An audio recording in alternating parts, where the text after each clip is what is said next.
lítum nú aðeins nánar á rafeindaskipan og hvernig við sýnum rafeindaskipan einstakra frumefna.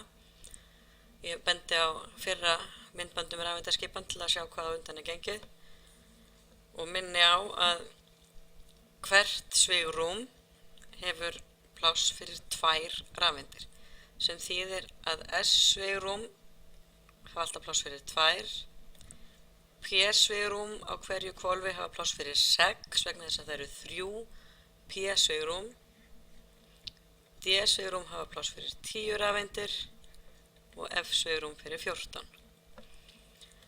Fyrir frumefnin í lotukerfinu þurfum við ekki að hafa áhyggjur af fleiri svigrúmun en þetta vegna skörunarinnar sem er milli svigrúma. Og í síðasta myndbandi kom líka fram að við getum séð með því að horfa á lotukerfið hvaða svigrúm er að fyllast af rafeindum á hvaða stað. Fyrstu 2 flokkarnir eru að fá rafeindir inn á S-svigrúm, flokkarnir 6 hérna lengst til hægri eru að fá rafeindir inn á P-svigrúm, hliðamálmarnir eru að fá rafeindir inn á D-svigrúm og landhanníðarnir og aktíníðarnir rafeindir inn á F-svigrúm. Skoðum nú bara nokkur dæmi hvernig við myndum skrifa rafeindaskipan. Skoðum til dæmis fyrst einfalt efni eins og lithium og munum að sætistalan í lotukerfinu segir okkur alltaf fjölda rafeinda líka. Þannig að lithium hefur 3 rafeindir. Fyrstu 2 þeirra eru á hvolfi 1 og svigrúmi S og við skrifum 2 hérna uppi, þannig að við segjum 1s2. Það segir að það eru 2 rafeindir á S-svigrúmi á hvolfi 1. Þriðja rafeindin er á hvolfi 2 og S-svigrúmi það er líka og það er 1, svo við skrifum 2s1. 1s2, 2s1 myndum við skrifa rafeindaskipan lithiums. Við getum sett númer hérna við hliðina og sett 1 hérna við hliðina á efstu röðinni þar sem er bara vetni og helium. 2, 3, 4, 5, 6, 7. Í sumum lotukerfum standa þessar tölur hérna, en við getum alltaf þá númera sjálf ef þarf. Og haft svo bak við eyrað að vegna skörunarinnar, þegar að það koma D hérna, þá byrjum við á 3, 4, 5, 6, það sem sagt á eftir 4s kemur 3d þó þau séu sömu röð og skörunin verður 2 hérna niður í F, hérna byrjar 4 og 5 á eftir 6s kemur 4f. Skoðum nú til dæmis kísil Si. Hann er hérna númer 14, þannig að hann hefur 14 rafeindir. Fyrstu 2 eins og áður eru á 1 og S, 2 rafeindir þar. Þessi 2 uppi tákna þess að fjölda rafeindina, ekki veldið en eitt svo leiðis. Á hvolfi 2 svigrúmi S eru aftur 2, þá er við komin hingað. Svo kemur 2p og það er líka fullt, 2p6. 3s2 og endar á 3p og 1, 2. 3p2. Þannig að það eru 2, 4, 10, 12, 14, það passar.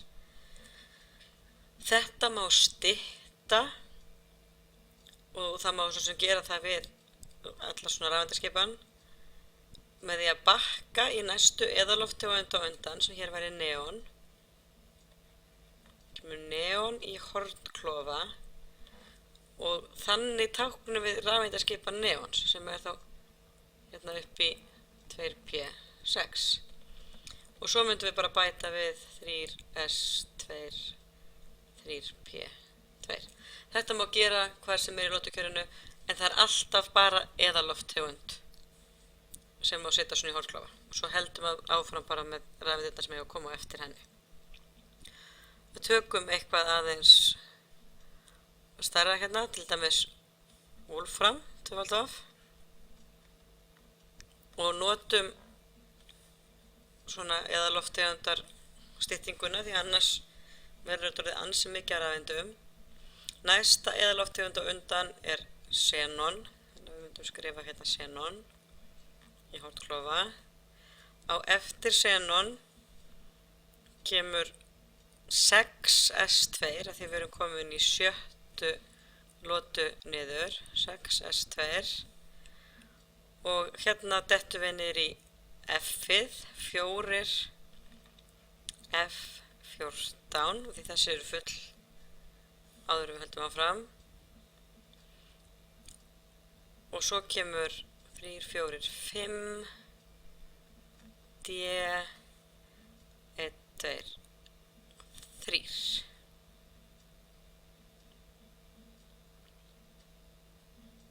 4. 2, 3, 4, 5, 6, 7, 8, 9. Já, þessari röð eru 15 efni. Þessi 2 hér ættu í rauninni að koma hingað. Ég sá þetta ekki upp sko. 5d4. Ef maður er í vafa með þetta þá er gott að líta á sko, þessi hérna eiga enda á d1, d2, d3, d4, 5, 6, 7, 8, d9, d10. Þannig að efni í þessum flokki hérna niður myndi enda á hér 3d4, 4d4, 5d4. Og við getum líka talið saman til að vera alveg viss. Hérna eru 14, 18, 20 rafeindir pluss xenon sem er númer 54. Svo það eru 74 alls sem passar við tvöfaldafi. Tökum hérna til gamans einhvers staðar, hérna tökum við til úran að lokum. Úraníum er númer 92, svo það hefur 92 rafeindir. Næsta eðallofttegund á undan úraníum er radon, Rn í hortklofa, og Rn7s2, 5f, 1, 2, 3, 4. 6 hér pluss 86 eru 92 sem er númerið hjá úran. Svo við getum alltaf gengið úr skugga að við séum með réttan fjölda rafeinda með því að telja hvað eru margar í rafeindaskipanum okkar og bera saman við sætistöluna. Það er líka ágætis tékk að tékka endin. Öll hér eins og með d-in hérna áðan, öll í flokki 1 enda á s1, það er bara mismunandi hvaða talir fyrir framann. Öll í flokki 2 enda á s2 og öll hérna hægra megin í megin flokki 3 enda á p1 og p2 og upp í p5 og p6 og þessi myndu enda hérna á f1, 2, 3 og svo framvegis upp í f14. Það eru nokkrar algengar undantekningar á þessum reglum. Þetta eru almenna reglur, það eru til undantekningar. Kopar og silfur til dæmis eru með S1 og D10 en ekki S2 og D9. Þessar þarf bara að skoða hverja fyrir sig. Það eru yfirleitt ástæður fyrir þessum undantekningum sem tengjast stöðugleika viðkomandi atóma. En reglurnar gilda í yfir 90% tilfella.